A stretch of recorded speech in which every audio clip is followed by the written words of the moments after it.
Hello and welcome to Physics with Amol sir. So this video is for class 9 and today we are going to continue with the chapter of force and laws of motion. Now previously we have finished with the chapter of motion. Okay, so I hope all the concepts were understood properly. Now we are going to continue with force and laws of motion. As I said, we have seen what is meant by balanced forces and we have seen the first law of motion. Today we will see the second law of motion and we will derive a formula for force using that law. Okay, so let's begin. The second law of motion is also known as law of momentum. Okay, I am sure you remember the first law when we studied, we called it as the law of inertia. Okay, that is first law. Second law is known as law of momentum. So before we start and we see what is the second law, we have to understand the concept of momentum. Okay, so what is momentum? Momentum we denote by the symbol P. That is a symbol for momentum. And how do we define momentum? Momentum is defined as the total quantity of motion contained in a body. Okay, so what is momentum? The total quantity of motion in a body. But of course you will say, how do we measure the motion of a body? Okay, so for that we have a mathematical formulation. Mathematically, we define momentum as the product of mass and velocity. This is much easier to understand. Okay, so what we say, mathematically, momentum is defined as product of mass and velocity. Okay, so an object has a mass m and velocity v. Okay, it will have a momentum equal to m into v. Okay, so P is equal to mv. This is formula for momentum. What will be SI unit of momentum then? SI unit will be due to mass kg and due to velocity, I am sure you remember, meter per second. So kg meter per second is the SI unit of momentum. Okay, make sure that you have made a note of this. So that is concept of momentum. Okay, now you can imagine if you are sitting in your chair. Okay, how much will be your momentum? Your momentum will be 0. Why? You are having some amount of mass, but your velocity is 0. Okay, when we are at rest, when we are sitting in a chair. So when we are at rest, our momentum is completely 0. But if you start to run, then your mass multiplied by your velocity, you will have a larger amount of momentum. Correct? Now, some things we notice due to this factor of momentum, which is mass into velocity. Let us say you are holding two objects in your hand. Okay, one object is a small rubber ball and the other object is a metallic ball of, let us say, 10 kilograms. Okay, so rubber ball, if you leave, it falls on the ground. Okay, it will not do anything to the tile. But if a 10 kilogram ball, if it falls on the ground, what will happen? 100% it is going to break the tile. Okay, why does that happen? Okay, when the two balls are falling, okay, the heavier ball, it has larger amount of mass. Because it has more mass, it is going to cause damage to the tile because it will have larger amount of momentum. Okay, so what we understand, if you are having more mass, okay, you will tend to have more momentum. Okay, or let us take another example. If I take a ball, okay, and if I throw it very slowly to our friend, okay, that person will be able to catch the ball very easily. But same ball, if you throw very fast, okay, then the velocity will be more. It will be more difficult to catch the ball. Why? Now it is going to have more momentum. Okay, more velocity, more momentum. Okay, I hope these two concepts are understood. So momentum will depend upon mass and velocity. Okay, if you are having more mass or more velocity, the momentum will be larger. Formula for momentum, P is equal to mv, SI unit, kg meter per second. Now that we have seen the concept of momentum, let us see the second law of motion. So Newton's second law of motion states that the rate of change of momentum is directly proportional to the applied force and takes place in the direction of the force. Okay, now what is the meaning of all this? We will write it down so that it is easy for us to understand. So first, you have to imagine there is some kind of object On this object, we have applied some amount of force F, and I'm sure you remember now, whenever we are applying an unbalanced force on an object, it tends to move. Okay, so there is an object on which we have applied some force. Because of this force, the object is going to move. Initially, the object had a velocity u. Because of the force we applied, the object started moving and it had a velocity v. Okay, this is the situation, and we will assume m is the mass of this particular object. Fine? Till here, no problem. So now again, what is second law of motion? It says that rate of change of momentum is directly proportional to applied force. Let us write it mathematically. So applied force F directly proportional to rate of change of momentum.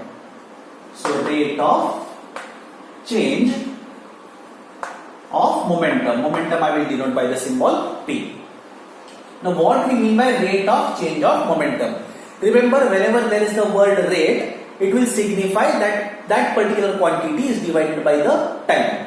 So when I say rate of change of momentum, basically I can write it as F proportional to this quantity, rate of change of momentum. We'll write as the change of a momentum divided by the time. Okay, understanding? So rate of change of momentum means the change of momentum divided by the time. That gives the rate of change of momentum. How do you find change of momentum? Okay, for any kind of object, any kind of change, if you want to find change, first you will see what is the final state, subtract it from the initial state. Okay, so change of momentum will mean final momentum minus the initial momentum. Now see, this is the final momentum. How much will be final momentum? Mass into velocity, mv, correct? How much will be initial momentum? Mass into velocity, mu. Okay, so mv final momentum, mu initial momentum. So what do we get? I get F proportional to change of momentum. How much is change of momentum? Final momentum, mv, minus initial momentum, mu, divided by time. Let us take time as t. So you get the formula F proportional to mv minus mu upon t. Okay, now what can we do? We can take the m common. So we will get F proportional to m common, and in bracket we will get v minus u divided by t. Now I hope you remember v minus u by t. What is this formula for? This is the formula for acceleration. So we can write F proportional to m, and v minus u by t is acceleration. So I get F proportional to ma. So we got F proportional to ma. So the applied force is directly proportional to mass multiplied by acceleration, because we know the formula. What is the formula? Acceleration is v minus u by t. Okay, so we got this formula. Now to remove the sign of proportionality, what we will do? We will put the equal to sign and we will put a constant, that is k. So we get F is equal to k ma. Okay, what is k? K is constant of proportionality. Whenever there is a proportional sign, if you want to remove the proportional sign, you will put a constant. So what we get? F is equal to kma.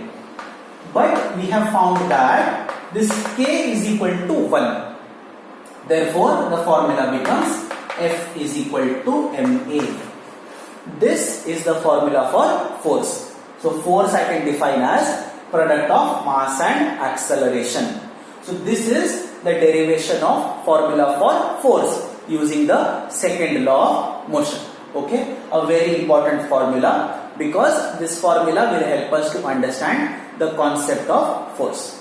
So F is equal to ma. This is the formula for force. Okay, now let us put an SI unit for force. What will be the SI unit now? Let us say mass SI unit is kg.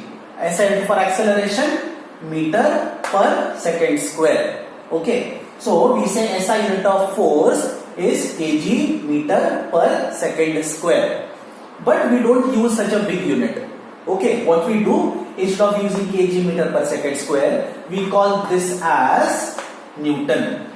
Okay, so what is SI unit of force? SI unit of force is Newton. We denote it by capital N. Obviously, it is named after the scientist Isaac Newton, who has given us this concept. So SI is kg meter per second square or Newton. So SI unit of force is Newton. What will be the CGS unit? You can see the CGS unit can be written as gram centimeter per second square. Okay, or it is called as dyne. Okay, so the CGS unit of force is dyne. All these things must be understood and they must be written down. So that is the significance of the second law of motion. Second law of motion gives you a formula for force. Because before this, all we said that force is either push or pull. But how to measure that? That is given to us by the formula F equal to ma. So what we understand, if you have applied a force on an object, okay, it is going to undergo an acceleration. That is, it will undergo a change in its speed. Okay, so that is the idea behind force. So F is equal to ma. If large amount of force is applied, then you will see that the acceleration will also be very large. Okay, or we can say it in other terms. If you apply same amount of force on two objects, okay, one of them has higher mass, the other has lower mass. The one which has higher mass will have low acceleration, one which has low mass will have high acceleration. Okay, so that is the significance of this formula. You have to write down this derivation, write down the second law of motion. In day after tomorrow's class, we will have a Google Meet class. There all the doubts should be cleared by you. Okay, and we are going to take a revision just like we did last time. I will ask questions. I am expecting all of you will be giving the answers. So that's all for today. Thank you.